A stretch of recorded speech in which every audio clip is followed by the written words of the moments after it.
Hello my lovely people, आपका the tone of Sonia channel पे हार्दिक स्वागत है। आप लोग मेरी स्टोरी को इतनी पसंद कर रहे हैं, इसलिए थैंक यू सो मच। अगर आप नए हैं तो जल्दी से सब्सक्राइब कर लीजिए। और आज की स्टोरी है रक्त पिशाचों का कहर। चलिए स्टोरी स्टार्ट करते हैं।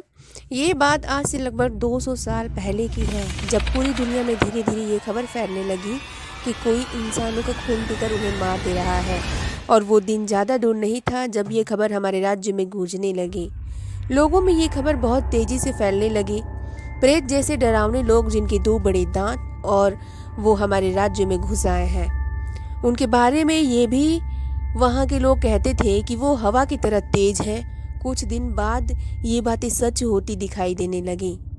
एक दिन एक लड़की अपने घर में सो रही थी, तभी वहाँ पर प्रेत जैसा दिखने वाला प्राणी उसके घर में घुस गया। उसके बाद वो प्रेत उसको अपनी हवस का शिकार बनाकर उसके गले पर काट लेता है और उसका खून चूसकर उसे मार डालता है। उसके बाद तो जैसे सिलसिला ही शुरू हो गया। आए दिन किसी न किसी आदमी या औरत की लाश मिलती थी। हर लाशों के गले पर दांत के निशान मिलते थे। तब सभी ने ये प्रेत जैसे दिखने वाले प्राणियों का नाम रक्त पिशाच रखा। ये तो बस रक्त पिशाचों के कहर की शुरुआत थी। पिशाचों के डर से अब रात में लोगों ने बाहर निकलना भी बंद कर दिया था, क्योंकि पिशाच रात को ही बाहर आते थे। पिशाचों को जो लड़कियां या औरत पसंद आती थीं, वो उन्हें अपने हवस का शिकार बनाकर या उनका खून पीकर उन्हें मार डालते थे।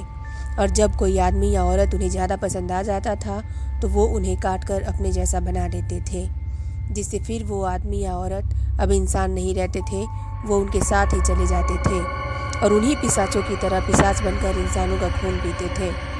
ये बात हमारे राजा को जैसे ही पता चली, उन्होंने इस बात की तहकीकात करने के लिए अपने सिपाहियों को इस बात की सच्चाई पता लगाने के लिए भेज दिया।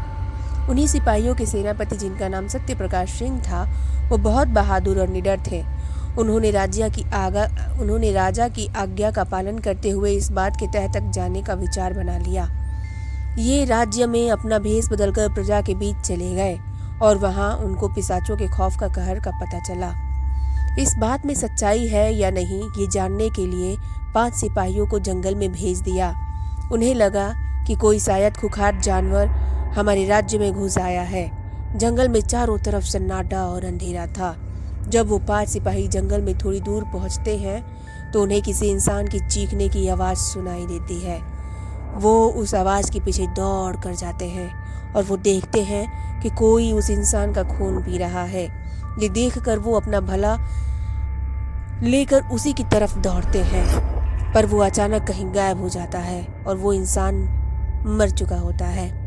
ये सिपाही कुछ सोच पाते कि वो क्या बला थी, उससे पहले ही सबसे पीछे खड़ा उनका सिपाही गायब हो जाता है और थोड़ी देर में इनके ऊपर ही उस सिपाही की लाश गिरती है, जिसके गले में वही काटने का निशान था। ये देखकर चारों सिपाही बहुत डर जाते हैं। वो हर तरफ देखने की कोशिश करते हैं, पर उन्हें कुछ नजर नहीं आता। तभी सामने से बहुत तेजी से एक पिशाच उन पर हमला करता है और एक सिपाही को पकड़कर उसका खून चूसने लगता है। बाकी सिपाही उस पर अपना भाला चलाते हैं, पर उसे कुछ नहीं होता। तभी पीछे से एक और औरत पिशाच उसमें से एक सिपाही पर हमला कर उसे मार डालती है। बाकी के 2 सिपाही अपनी जान बचाकर बहुत तेजी से वहां से भागते हैं, पर उन्हें नहीं पता कि उनका पाला आज किससे पड़ा है। वो पिशाच चुटकी भर में ही दोनों को मार डालते हैं। जब सुबह होती है और सिपाही वापस नहीं आते, तब सेनापति सत्यप्रकाश को ये बात खटकती है और इस बात का पता लगाने के लिए वो खुद सुबह उस जंगल में जाते हैं और उन्हें वहां उन 5 सिपाहियों की लाशें अलग अलग जगहों पर खून से लटपट मिलती है। तब सेनापति को लगता है कि वो पिशाच शायद सच में है और वो शायद इसी जंगल में है।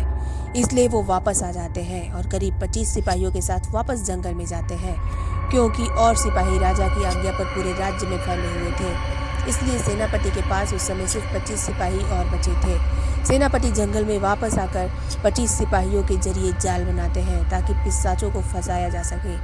वो घड़ी भी आ जाती है जो सेनापति सहित उन 25 सिपाहियों की जिंदगी और मौत तय करने वाला था।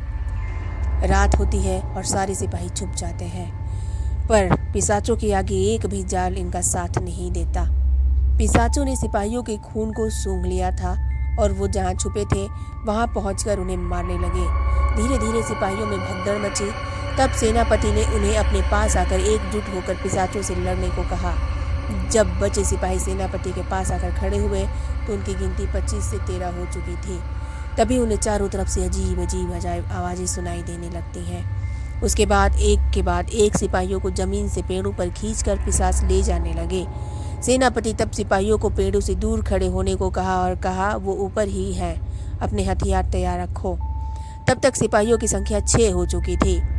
तभी 3 पिशाचों ने उन्हें सामने से हमला कर दिया। सिपाहियों ने अपनी पूरी ताकत से उनसे लड़ने की कोशिश की, पर उनके हथियार उन रक्त पिशाचों के आगे कुछ भी नहीं थे। उन पिशाचों ने एक एक करके सेनापति सहित सारे सिपाहियों को खत्म कर दिया। कुछ दिन बाद राजा ने इन पिशाचों का तोड़ ढूंढ लिया। फिर उन पिशाचों को मारा जाने लगा। धीरे धीरे पिशाच गायब होने लगे।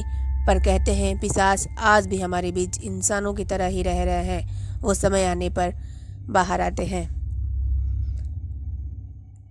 तो आप लोगों को ये स्टोरी कैसी लगी प्लीज़ कमेंट करके ज़रूर बताइएगा। और ऐसे ही ढेर सारी हॉरर स्टोरी सुनने के लिए मेरे चैनल को सब्सक्राइब कर दीजिए, लाइक कीजिए, स्टोरी पसंद आए तो शेयर कीजिए। Thank you so much for listening. Please please please इस चैनल को सपोर्ट करें, दिल से सपोर्ट करें और सब्सक्राइब कर दें। Thank you so much.